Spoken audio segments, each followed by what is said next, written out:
Quiero ver sus Biblias, por favor, y que me muestren sus Biblias. Muéstrenme que ustedes trajeron. No vamos a hacer el típico chiste de que, ay, júntese con un cristiano. No, Camilo, si tú no tienes tu Biblia, tranquilo, no te preocupes. Ahí está tu esposa. Ok, ¿alguien más? Sus Biblias, ahí me muestra su Biblia. Usted me está mostrando un silabario, Nati Rocío, ¿qué es eso? Ah, Biblia de estudio GPS. Yo dije un silabario. Ah, pero se sacaron Biblias de estudio así heavy. Mira, Luquitas, la Biblia del líder joven, ¿qué es? ¿Cuál Biblia es esa? Es Reina Valera igual, ¿o no? Sí, me han criticado por tener NBI, así que volví a Reina Valera. Bien, amigo, bien. Volvimos a la senda antigua, ahí está la ISBE. Bueno, qué bueno poder tener aquí a varias personitas con distintas versiones de la Biblia. Me encanta. Qué bacán que estés aquí, Felipe. ¿Qué comes, amigo? Se ve bueno. Estoy merendando, amigo. Estoy comiendo huevo duro con ensalada. Amigo, usted, eso me gustan, esos desayunos me gustan a mí. Me gustan los desayunos así. Ya tomé desayuno ya. Ya tomé desayuno en mi segunda comida. Ah, eso es snack. No, usted es fitness. Eso necesito yo. Yo necesitaría en este momento partir ya con una cosilla por ahí. Amigos míos, el día de hoy el mensaje se llama El Impostor. Suena como fuerte. El Impostor. Vamos a ver de qué se trata este mensaje. ¿Ustedes jugaron Among Us? Bueno, cuando en el hola impostora, muy bien, Priscila, muchas gracias. Hasta que lo dijo. Yo le dije, no, pero impostor suena como más como parejo. No, dijo, impostor o impostora. Bueno, ¿alguien jugó Among Us alguna vez? En pandemia, cuando estábamos todos encerrados, yo creo que todos bajamos esa aplicación y comenzamos a jugar Among Us y trataba de cachar quién era el impostor. Pero era muy difícil de descubrir quién era el impostor porque los locos te mentían y te decían, no, yo no soy, yo soy parte de ustedes. Yo no soy de eso, Bueno, esto es parecido porque es difícil encontrar al impostor. Y no es que estoy señalando, no vayan a... Que no se les venga un nombre a la mente. Ah, yo creo que el impostor es... Ah, esta prédica es un palo para el... No, esta prédica no es un palo para nadie. Ok, es para todos nosotros. Palborich. No te metas ahí. Ahí va a haber problema. Ahí va a haber problema la persona que dijo eso. Yo te morena si quieres impostor. Ok, quiero contarles algo. Siempre nos gusta abrir nuestro corazón antes de iniciar el mensaje o en el mensaje. Cuando Dios llega a mi familia, quizá es la historia de muchos de ustedes, o quizá no sé cómo llegó Dios a tu vida, cómo salió a tu encuentro. Gracias por ese... Voy a mutearlos otra vez, perdón. Los que están escuchando esta grabación, así hay gente irrespetuosa que falta el respeto. Tranquilos, ahí los muteé. La cosa es que cuando llegó Dios a mi vida, a la vida de mi familia, nuestra familia era un caos, chiquillos. Era un caos. Quizá es tu caso también, pero yo realmente puedo decir que Dios cambió el rumbo de la vida de mi familia, cambió el rumbo de la historia o cómo se iba a contar la historia de mi familia de ahí en adelante. ¿Por qué? ¿Por qué lo digo? Si bien cambió la historia, mi papá fue alcohólico, su matrimonio pendía de un hilo, y en medio de una guerra de violencia que vivimos en mi casa, pero una guerra quizá en un solo frente, esa guerra se libraba en un solo frente. Mi papá llega a Jesús. Mi papá tenía un amigo que le comenzó a hablar de Dios y le dijo, lo comenzó a discipular, y era un viejito. Era los que han escuchado esta historia en los live o en alguna parte, por favor, tómenlo en cuenta con altura de mira. Era este pastor que yo dije que me dio mi primer beso. Es que él besaba a todos los niñitos. Entonces le daba un beso en la boca. Era un viejito. Entonces, pero ese viejito tomó a mi papá y lo comenzó a discipular, comenzó a llevarlo al Señor. Y mi papá, su vida cambió completamente. Completamente, chiquillos. Mi papá tomaba, dejó de tomar. Mi papá fumaba, dejó de fumar. Fue un cambio así tan radical, que nos cambió la historia. Si bien la relación con mis papás, la relación de su matrimonio no se pudo recuperar, creo que ya estaba muy dañada como para como para recuperarse, dice, pensé que iba a decir que tomó a su papá y le dio un beso. No tengo pruebas, pero tampoco dudas. Tampoco dudas de ello. La cosa es que quizá el matrimonio no se salvó de mis padres, ni mucho menos, y mejor que no haya sido así. Pero sí cambió la historia de cómo nosotros íbamos a ser familia, porque si Jesús no hubiese llegado a la vida de mi papá, que fue uno que nos afectó a todos y era el primer cristiano en su familia, y mi papá llevó a toda su familia a la iglesia. Claro que mi abuelita comenzaban los cultos, mi abuelita era muy católica, entonces comenzaban los cultos y mi abuelita se persinaba. Mi abuelita siempre era como, respondía a lo que el pastor decía, como esas típicas, no sé cómo se llama, no sé si está el Diego ahí, pero hay esa respuesta, esa pregunta-respuesta que tienen los católicos en parte de su liturgia. Bueno, todos llegamos ahí. Y quizás si es que eso no hubiera pasado, si la decisión de mi papá no hubiera pasado y no hubiera cambiado eso, quizás nunca hubiese sido yo pastor, quizás nunca hubiese existido la casa, no lo sé. Lo que quiero decir con esto es que absolutamente todas las decisiones que nosotros tomamos tienen repercusiones, sean para bien o para mal. La decisión que tú que me estás mirando, que tú estás ahí, estás a punto de tomar, esa decisión va a repercutir en la vida. Va a repercutir y va a cambiar el rumbo de tu vida. Para bien, va a ser de bendición o quizá la jodas definitivamente con esa decisión. Efecto mariposa. Debería haberle puesto efecto mariposa. No soy bueno con los nombres, pero el impostor me pareció un buen nombre. Y siendo ya cristiano, yo recuerdo que hubo una persona que nos acompañó en este camino, que nos acompañó en todo el proceso. No solamente este pastor que les decía, había otra persona también. Yo no recuerdo ninguna predicación de ella, ninguna, absolutamente ninguna. Pero recuerdo su paciencia, recuerdo su amor para entregarnos un mensaje, su amor para acompañarnos, para escucharnos. Quizá este es mi caso y yo no recuerdo ninguna predicación de las personas que marcaron mi vida, personas cristianas que marcaron mi vida. Pero les cuento un secreto. Lo que vamos a recordar de las personas, o lo que vamos a recordar si recordamos a alguien, no van a ser por los mensajes que dictaron esas personas. No van a ser por esos mensajes, esas predicaciones que se dictaron desde un púlpito, sino va a ser cómo ellos encarnaron el mensaje que entregaron en sus vidas. Se recuerdan a las personas, no a las palabras. Si recordamos alguna frase de alguien, fue porque su persona marcó tanto que sus acciones fueron mucho más fuertes que sus palabras, y sus palabras hacen eco después. Pero bueno, esta persona para nosotros se llamaba Carmita. Repita conmigo, Carmita. No, estoy bromeando, no repitan conmigo. Es que eso siempre dicen, me parece bonito. Bueno, Carmita se llamaba esta persona y ella me regaló mi primera Biblia. No sé si la tengo por ahí. Bueno, por aquí está. La tengo esa Biblia desde 1995. Yo tenía 5 años cuando ella o 96, 5 o 6 años cuando ella me regaló la Biblia. Chiquillos, cuando ella me dio esa Biblia, yo ni siquiera sabía leerla. O no me acuerdo si sabía leerla o la leía muy lento, no entendía, pero la tenía siempre como un amuleto. Era mi amuleto, yo la tenía bajo el brazo, iba a todas partes. Una vez entraron a la casa a robar, saqué la Biblia, fui a ver qué había pasado con mis papás, y yo fui con la Biblia bajo el brazo y un cuchillo en la otra, por si una no resulta, vamos con la otra. Pero ahí estaba yo con mi Biblia para todas partes, la llevaba a todos los lugares. Ella marcó la vida de nuestra familia. Ahí la PA me dice, también a mí, o sea, a ella también le regaló su primera Biblia. Y fue muy lindo, esa dulzura que tenía, las invitaciones a su casa a comer.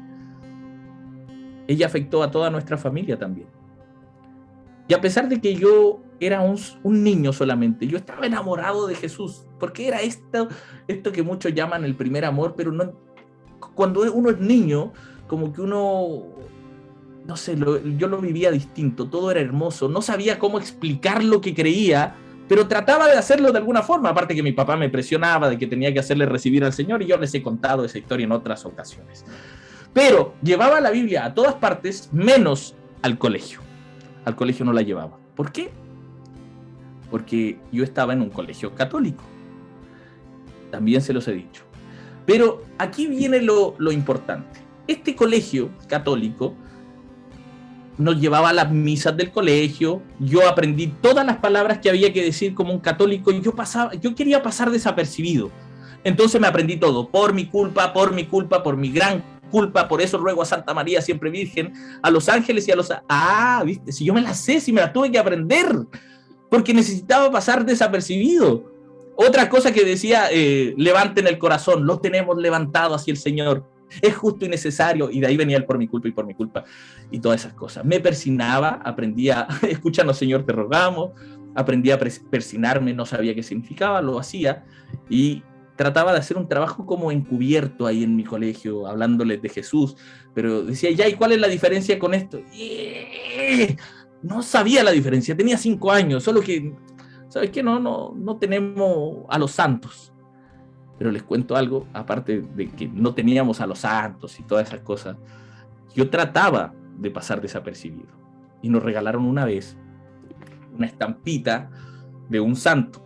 Y se suponía que ellos nos dijeron que la teníamos que guardar siempre en la billetera. Y cuando habían las misas nos hacían sacar esa estampita. Y era un santo católico que se llamaba San Miguel Febres Cordero, ese era el nombre, que era un educador. Ese es el santo de Ecuador, así como el Padre Hurtado acá en Ecuador era ese un grande. Entonces yo andaba con esa estampita para todas partes, chiquillos. Creador del cielo y de la tierra. Ese es el credo. Creo en Dios Padre Todopoderoso, creador del cielo y de la tierra, y en su único Hijo Jesucristo. Sí me tuve que aprender. Pasé desapercibido. Y fue el momento en que yo les había contado que llegó un día el inspector del colegio y dijo, chicos, por favor su atención, vamos a empezar con la catequesis, se vienen la primera comunión. ¿Hay alguien, y ahí preguntó, ¿hay alguien de todos ustedes que no quiera hacer la primera comunión porque tiene otra religión o por algún... si es de otra religión? Y yo me quedé en un silencio profundo, un silencio que me dolió, ahí me callé y yo escuché de fondo en mi cabeza algo heavy, porque, chiquillos, había negado lo que estaba tan enamorado, se suponía.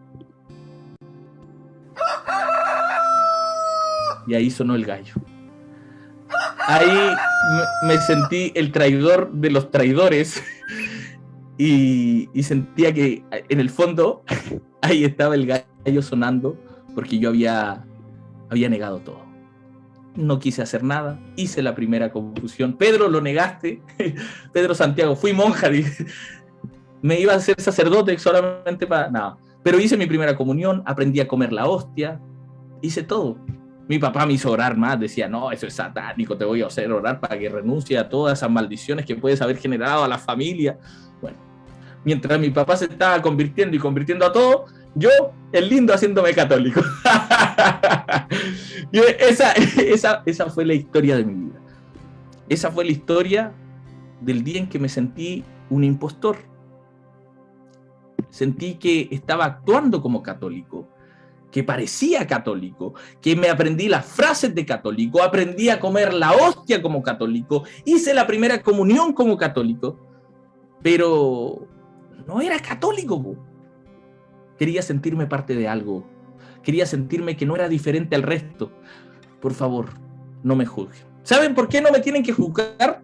Es que no te estoy pidiendo que no me juzgues solamente, te estoy ordenando que no me juzgues. ¿Por qué? Les digo una buena razón para no juzgarme. No porque yo haya sido un niño, ni mucho menos, o sea, no, él era niño, no se lo puede juzgar, lo hizo porque no. No me juzguen porque tú también has sido el impostor en esta relación con Dios. Tú también has jugado en más de una ocasión al impostor con Dios. Has parecido cristiano, te has comportado como cristiano, has hablado como cristiano. Has fingido ser uno o has fingido ser algo que no eres. De una u otra forma. Si te das cuenta, todos hemos sido un impostor alguna vez. Incluso muchos hemos dicho muchas cosas. Le hemos hablado a muchas personas de lo que es seguir a Jesús. Hemos teorizado el seguimiento a Jesús, pero no lo seguimos. ¿Hay cachado que los consejos que damos a nosotros suenan tan bien para los otros? y son tan poco aplicables para nosotros mismos. Es más, si aplicáramos los consejos que le damos al otro, no, es que tú en tu vida de oración tienes que hacer esto y esto y esto, y no oráis nunca, vos. Pero claro, decírselo al otro te hace poner en un pedestal mucho mejor. Hemos fingido seguir a Jesús cuando en el fondo a veces no hemos tenido ni siquiera la más mínima intención de hacerlo. Eso fue un golpe bajo. Ahora sí, sus Biblias. Hay una escena en particular que a mí siempre digo, me parte la cabeza, me rompe la cabeza, pero es que es verdad. Porque Jesús parte de su ministerio o pasa su ministerio invirtiendo tiempo en personas. Ustedes saben que era una inversión así intencional que hacía Jesús. Era relacional, sí, pero era muy intencional en lo que hacía porque tenía una misión con lo que estaba haciendo. Y quizá esto que escoge Jesús a estos 12 personas, que no eran los mejores de los mejores, se parecen un poquito a nosotros, ¿no? Escoge a 12 personas para invertir en esas 12 personas. Se pasa 3 años y medio invirtiendo en esas 12 personas. Invirtió en más, pero sobre todo en estos 12. Es súper intencional. Todo lo que hace es para enseñarles a sus discípulos cómo ser. Les muestra la misericordia, les muestra sanidades, no para decir, oh, vean, yo soy bacán, puedo sanar a las personas. No, era porque tenía misericordia de las personas, porque no quería verlas sufriendo. Siempre hemos dicho que detrás de cada milagro que hizo Jesús había una enseñanza. ¿Sabes enseñanza para quién? Enseñanza para esos discípulos, para que ellos puedan conectarse con los otros, para que ellos puedan conectarse con la gente. Y así vivió Jesús. Jesús les abre la puerta de su vida, les abre la puerta de su casa. ¿Cómo que les abre la puerta de su casa? Sí, de hecho relatan los evangelios. El evangelio de Juan relata, el evangelio de Juan 1:34, si mal no me equivoco, que siguen 2 discípulos de Juan, lo siguen a Jesús. Y Jesús se da vuelta, les pregunta, ¿qué es lo que quieren? ¿Qué necesitan? ¿Qué pasa? Y él les dice, y ellos le dicen, necesitamos, yo creo que fue lo primero que se les ocurrió, ver dónde moras. Están escuchando al maestro y dice, queremos saber dónde moras, queremos saber dónde vives. No sé por qué le hicieron esa pregunta, pero Jesús le dijo, vengan y vean. Y la primera invitación de Jesús a esos 2 discípulos, a esas personas intrigadas por saber de él, no fue a un templo, no fue a la sinagoga, no fue a ninguna de esas partes, fue a su casa. Entonces Jesús les abre la puerta de su vida, de su casa, de su familia, porque en su casa obviamente estaba su familia. Les enseña todo. Y dice que a pesar de todas esas enseñanzas, a pesar de tantas enseñanzas que dio, que sus discípulos aún dudaban. Dudaban de sus palabras, del plan que podía atender Jesús. Pero a la vista de todos, y yo quiero que se pongan en esto, todos identificaban a los discípulos. De hecho, cuando crucifican a Jesús o cuando lo arrestan, comienza, ¿tú no eras seguidor de Jesús? Le preguntan a uno. ¿Por qué? Porque los identificaban como seguidores de Jesús. O sea, a la vista de las personas, a la vista de las multitudes, todos sabían que ellos eran sus discípulos. ¿Por qué? Porque se veían como discípulos de Jesús, parecían discípulos de Jesús, trataban de imitar a su maestro, parecían todo, hablaban como Jesús hablaba a lo mejor. Cuando uno pasa mucho tiempo con una persona, cuando pasas mucho tiempo con tus amigos, te mimetizas con tus amigos. Dices palabras que dicen tus amigos. Mi mamá siempre me decía, te apuesto que eso se te pegó de este... Claro, siempre era como en lo malo, ¿no? Yo cuando dije mi primer garabato, recuerdo mi primer garabato, como si fuera ayer. De hecho fue ayer. No, mentira. Pero cuando dije mi primer garabato, mi mamá me echó la culpa al tiro. Jorge Samaniego es el que te está enseñando esas palabras, claro. Ahí estaba Jorge Samaniego, mi amigo, todo inocente, garabatero como él solo, o el Robin, que era otro amigo que me enseñaba estos garabatos, y yo ahí diciendo garabatos. Entonces los discípulos, así como yo aprendí garabatos de Robin y Jorge Samaniego, ellos aprendieron cómo hablaba Jesús. Ellos aprendieron la forma en que Jesús se relacionaba con los otros y trataban de imitarlo. Parecían un discípulo. A los ojos de todos, ellos eran los discípulos y todos lo conocían como los discípulos. Qué triste ver que en sus filas, en las filas de Jesús, habían muchos que pudieron elegir el camino correcto y decidieron no hacerlo.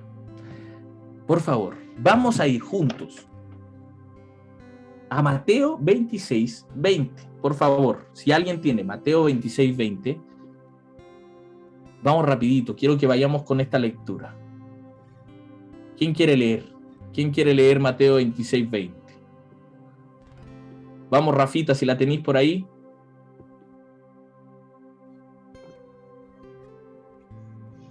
Dale nomás, Rafita. ¿Sí? ¿La tiene? Sí, acá la tengo. Dice, al anochecer, Jesús estaba sentado a la mesa con los 12.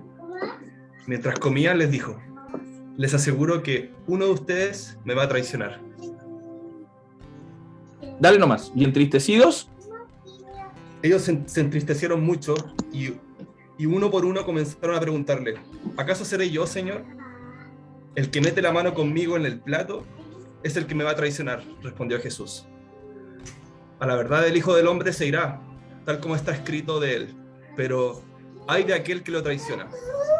Más le valdría a ese hombre no haber nacido. ¿Acaso seré yo, Rabí? Le dijo Judas, el que lo iba a traicionar. Tú lo has dicho, contestó Jesús. Ahí, amigo. Comían. Ahí, vamos hasta ahí. Mira, estaban todos en una cena. Estaban sus discípulos en una cena. Todos parecían discípulos. Todos se veían como discípulos. Todos se veían como, vamos más allá, no solamente como discípulos. Todos se veían como amigos. Juan 15:15 dice, ya no los llamaré siervos porque el siervo no sabe lo que hace su señor, los he llamado amigos porque les he dado a conocer todas las cosas que oí de mi Padre. Les dijo amigos. Estaba con amigos, cenando con amigos de confianza. Y de repente Jesús les dice a todos los que parecían amigos, se veían como amigos, parecían discípulos, les dice, les cuento algo, amigos, uno de ustedes es un impostor. ¿Sabes qué? Hasta se me eriza la piel pensar en eso, porque me siento como el impostor. Y de repente todos comenzaron a preguntarle, ¿seré yo, Señor? Y está como ese chiste, cuando preguntan todos, el 10, ¿seré yo, Señor? El 11, ¿seré yo, Señor? Y pregunta Judas, ¿seré yo, Señor? Ese es como el chiste, ¿no? ¿Seré yo, Señor? Sí, po, eres tú. Y era él. Qué pena, ¿no? Qué pena que pudiendo haber hecho lo correcto, Judas no lo hizo. Habiendo visto todo lo que vio, decidió ser un impostor. Parecía, pintaba para bueno. ¿Hay cachado cuando recordamos a alguien y dice, no, si este cabro pintaba para bueno, no sé qué le pasó? Yo creo que con Judas fue lo mismo. Pero no termina ahí. Después dijo, soy yo el más... Ya, tú lo has dicho. Y mientras comían, tomó Jesús el pan, lo bendijo, lo partió, y ahí es la cena que todos conocemos. Ahora, amigos, si te das cuenta, todos hicieron una declaración. De hecho, Pedro en una ocasión le dice, Señor, aunque todos te vayan a dejar, yo no te voy a dejar. Te cuento algo, no había solo un impostor en esas filas. Todos lo eran. Todos lo eran. Señor, aunque todos estos te dejen, yo nunca te voy a dejar. Yo nunca te voy a dejar, te lo prometo. Puede dejarte cualquiera. Pero yo, estáis loco, ¿cómo te voy a dejar yo? Y ese sonido debe recordarlo. Cuando vaya al cielo, quiero tener en mi celular esta alarma. A ver qué cara pone Pedro. Solo para agachar, para tantear terreno. Ah, molesta la cuestión. No. Aunque todos te dejaran. Pero mira, eso ya es al último del ministerio de Jesús. Jesús, sabiendo, habiendo pasado todo el tiempo con ellos, ahí estaba. Otra vez el gallo, es lo que diría Pedro. Ese maldito gallo. Y hay otro texto bíblico que vamos a verlo, que es Juan 6:66, por favor. Y este texto lo voy a leer yo, pero me da mucha pena este texto. Lo hemos visto en otras ocasiones, pero no deja de emocionarme, no deja de hacerme llorar este texto. Jesús, les cuento, contexto, Jesús había alimentado a una multitud, 5.000 personas habían sido alimentadas por Jesús. Todos vieron eso, sus discípulos lo vieron. Sus discípulos querían despachar a la gente, váyanse ya es tarde. Jesús le dice, no, denle de comer, esta gente está hambrienta. Y después de haberlo visto hacer el manso ni que milagro, alimentado a 5.000 sin tener nada, cuando la gente dejó de sentirse dueña de su propia comida y comenzó a repartirla, cuando llevan esos panes y esos peces, que en las manos correctas se multiplican, viendo todo eso, escuchando a este maestro, dice lo siguiente: al oírlas, espérate. Ay, acá está. Mira, vamos a ir un poquito más atrás, porque Jesús estaba hablando ahí, y en el 66 dice, desde entonces, muchos de sus discípulos volvieron atrás, y ya no andaban con él. Eso parte a cualquiera, ¿no? Eso le parte a cualquiera, chiquillos. Otra vez, desde entonces, muchos de sus discípulos volvieron atrás y ya no andaban con él. No está diciendo mucha de la gente de la multitud. No está diciendo muchas de las personas, whatever, que se acercaron ese día a comer y nada más. No. Si les llama discípulos el texto, es porque realmente estaban comprometidos con Jesús. Pero dice que Jesús, después de hacer actos tan bonitos, daba un mensaje muy filudo. De hecho, daba un mensaje de compromiso, y a no todos les gustaba o no todos lo aceptaban. Entonces, desde eso, muchos de sus discípulos volvieron atrás y ya no andaban con él. Y vuelve otro personaje nuevamente, ahí mismo, el que no era impostor, el que en el Among Us siempre se salva, el que era tripulante. Dijo entonces Jesús a los 12, ¿quieren ustedes también irse? Le respondió Pedro, Señor, ¿a quién iremos? Tú tienes palabras de vida eterna, y nosotros hemos creído y conocemos que tú eres el Cristo, el Hijo del Dios viviente. Y ahí Pedro se pega la mansa afirmación: tú eres el Cristo, el Hijo del Dios viviente. En otra versión, en otro evangelio dicen tú eres el Cristo de Dios, etc. Esto lo podemos ver en otras diferencias sinópticas. Pero se dan cuenta que ya hay una multitud que deja de seguirlo. Ya hay gente, discípulos de Jesús, que lo seguían y que quisieron dejar de seguirlo. Ya no iban nada más con él, ya no iban con él. Pero hay otro de sus discípulos, de los pulentos, de Pedro. Pedro es un bacán.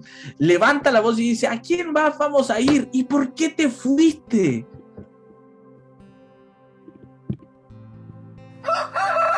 Y nuevamente, debería sonar el gallo cada vez que nos comprometemos con algo, que nos comprometemos con Dios y hacemos la del impostor. ¿Cierto? Pedro le dijo en muchas ocasiones a Jesús, que él no lo iba a abandonar, que a quién más iban a ir sino a él. Y cuando llega el rato de los ratos, Pedro es un impostor también. Y todos hemos sido un impostor. A Jesús no le importaba el tamaño de la multitud, si venían 5.000 a comer o no. A Jesús le importaba el compromiso de las personas. No le importa lo que tú puedas hacer, no le importa si tú eres músico, si tú predicas, si oras todos los días. A Jesús le importa el tamaño de tu compromiso también. Jesús estaba en conocimiento de que muchos de sus seguidores, muchas de las personas que le acompañaban, muchas de esta gente, muchos de los que le daba de comer, solo lo buscaban por eso, por lo que podían conseguir de él. Y muchos de nosotros también lo hemos buscado por eso, por las cosas que podemos conseguir de Dios. Yo lo sigo para que no me vaya al infierno, quiero conseguir el cielo. Bueno, yo sigo a Jesús para poder ser bendito, para poder ser bendecido por Dios. Entonces yo sigo a Dios porque quiero que sea, es como una transacción. Nosotros seguimos a Dios, Él nos bendice. Así es la cosa, Señor. Entonces no es amor porque seguimos a Jesús. Entonces nuestra relación con Dios es la relación de un impostor. de alguien que parece, pero no es. Y así, muchos de los fans de Jesús se fueron a su casa. Así muchas de las personas que seguían a Jesús se fueron de su casa. Puedes parecer cristiano, puedes vestirte como cristiano, puedes hablar como cristiano,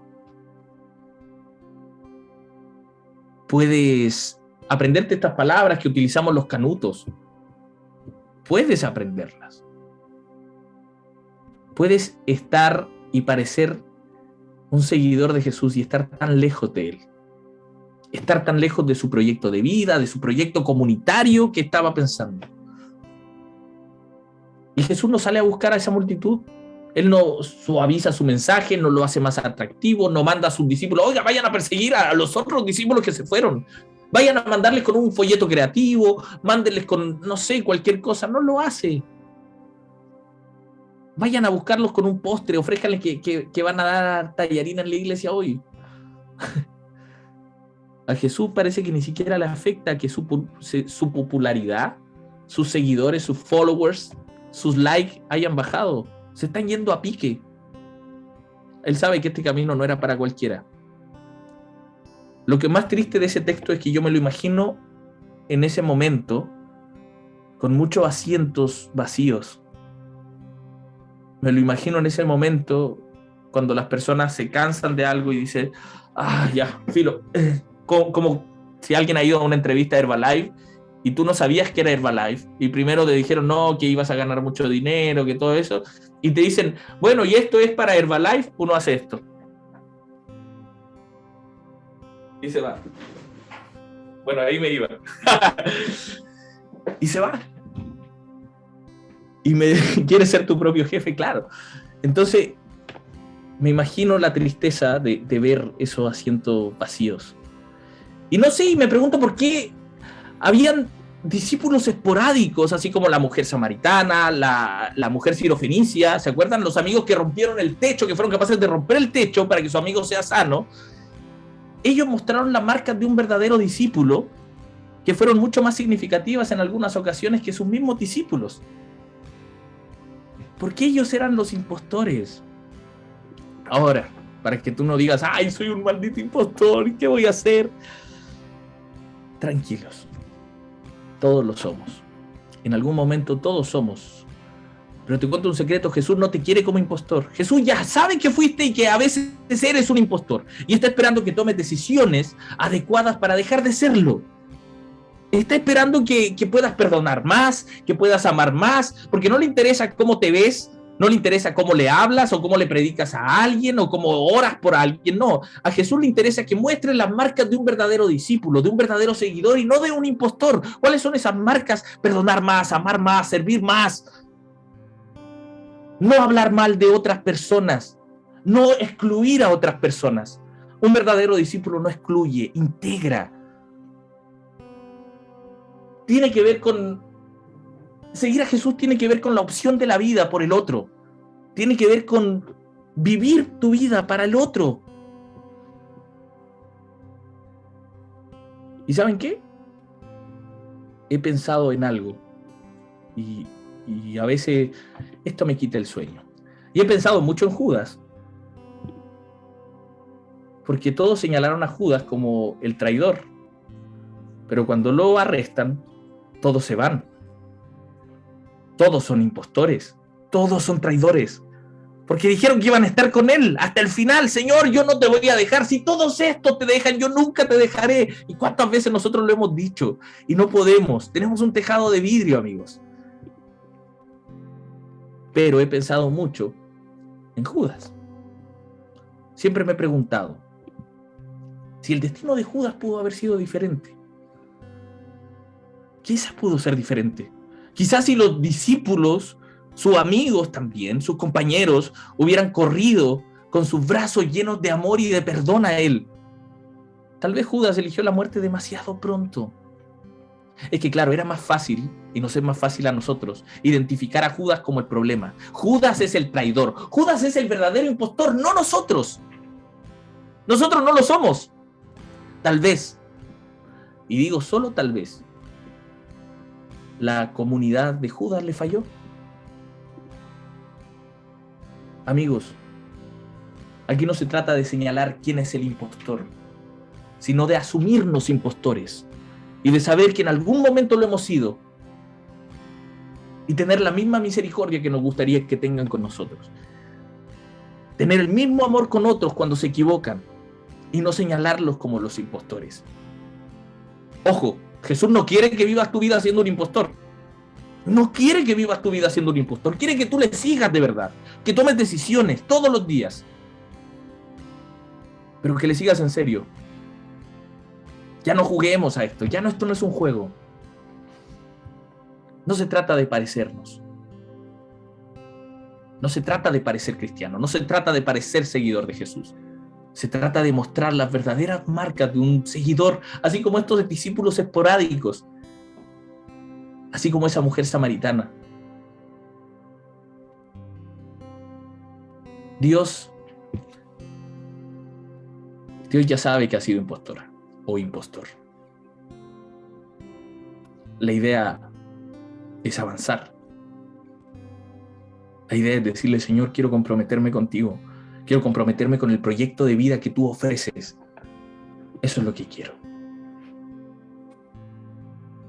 ¿Oramos? ¿Oremos? Papito, te damos gracias, Dios, porque eres bueno. Porque eres bueno. Hemos fallado tanto y tú siempre estás del otro lado con tus brazos abiertos. Ayúdanos a mejorar, a dejar de ser impostores. A poder tomar la decisión y el compromiso por ti. El compromiso con el otro, Señor. No puedo decir que te amo así y gritarte, te amo, Señor, y listo, porque mis palabras se las llevaría el viento. Amar tiene que ver con amar al otro. Amarte a ti tiene que ver con amar a las personas, con ser mejor persona. Señor, desafíanos a ser mejores, a parecernos a ti, papito. En el nombre de Jesús. Amén. Amén. Y amén.